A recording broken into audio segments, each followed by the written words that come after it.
go fix your countries, Papa. You see, let me tell you, we're still speaking to you nicely.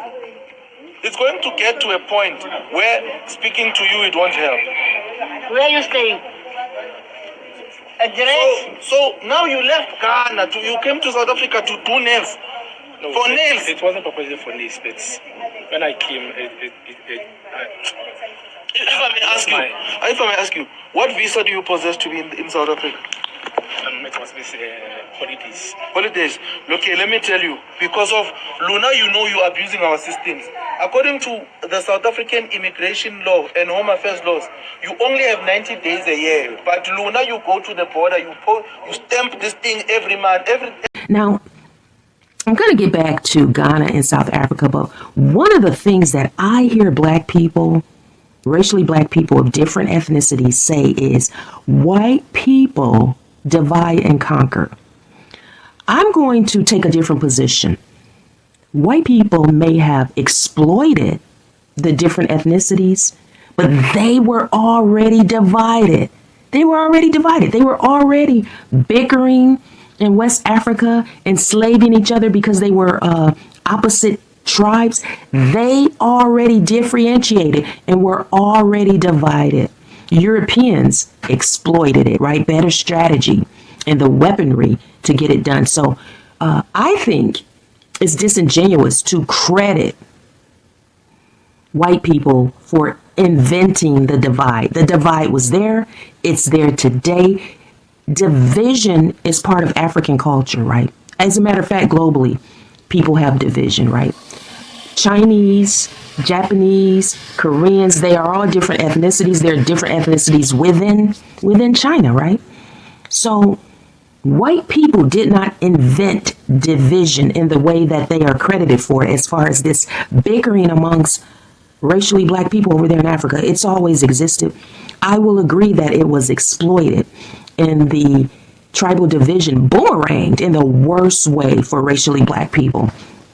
But Samuel Okuzito Ablakwa is the Ghana's Minister for Foreign Affairs, and he has said that the South Africans are being xenophobic. He said that they are in opposition to Pan Africanism.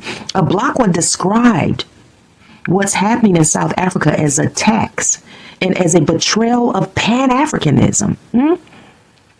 So I believe that the nation of Ghana they're trying to exhibit Pan Africanism, but because of the instability of Africa, right?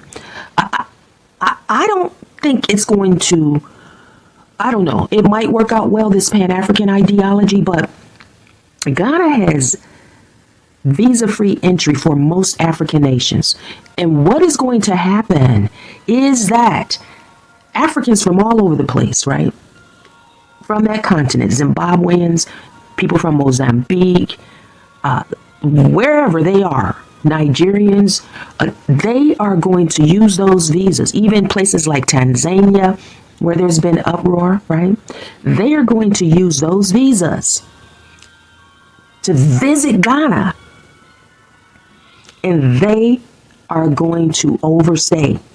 If they can get in there for free on a visit, they're going to overstay in Ghana, because Ghana is seen as a better nation to some of those people. And Ghana is not close by any means to southern part of Africa, right? It takes a while. It's a flight. But if they find their way there, some of these other racially black people within the continent of Africa to Ghana, they are going to overstay.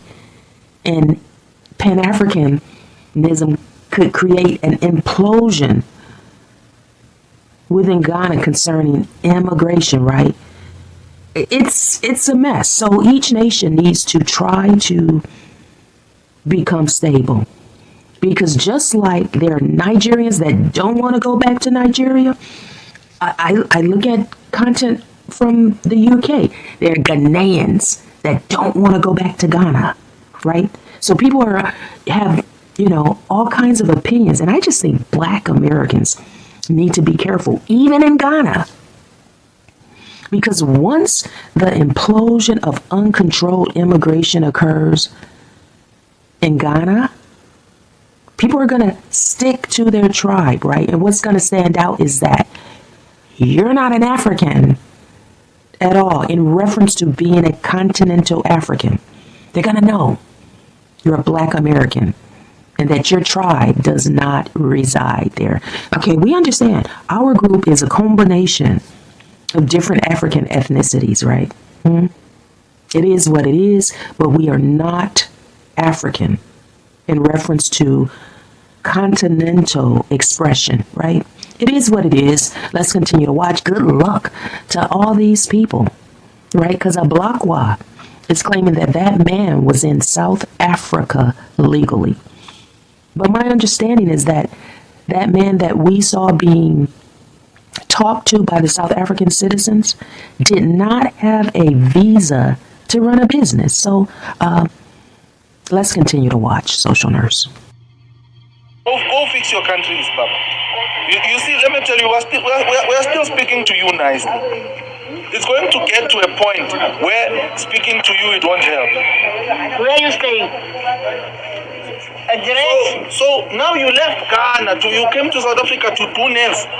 No, For nails. It wasn't proposed for nails, but when I came, If I may ask you, what visa do you possess to be in South Africa? it was with holidays. Holidays. Okay, let me tell you, because of Luna, you know you are abusing our systems. According to the South African immigration law and home affairs laws, you only have 90 days a year. But Luna, you go to the border, you stamp this thing every month,